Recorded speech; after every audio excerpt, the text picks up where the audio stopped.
Parliament की main gate पर हुक्मरान जमात और कुछ अपोजिशन के अरकान के दरमियान धक्कम पेल का वाकया पेश आया, जिसमें उड़ीसा के बालासोर हल्के के बीजेपी के रुकने पार्लियामेंट प्रताप सिंह सारंगी पार्लियामेंट की सीढ़ियों से गिर गए। उनके सर पर चोट आई और उन्हें इलाज के लिए व्हीलचेयर पर ले जाया गया। सारंगी ने इल्जाम लगाया है कि अपोजिशन लीडर राहुल गांधी के धक्के की वजह से वो गिरे थे।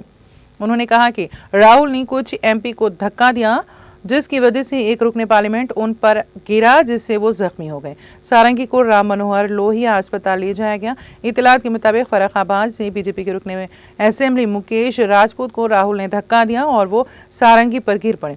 उन्हें आईसीयू में दाखिल कराया गया है, जबकि राहुल गांधी ने इल्जाम लगाया है कि बीजेपी के अरकान पार्लियामेंट ने उन्हें धमकी दी कि उन्हें पार्लियामेंट में दाखिल होने नहीं दिया जाएगा और पार्लियामेंट के मरकजी दरवाजे पर जमा होने की वजह से उन्हें पार्लियामेंट के अंदर जाने में दुश्वारी का सामना करना पड़ा।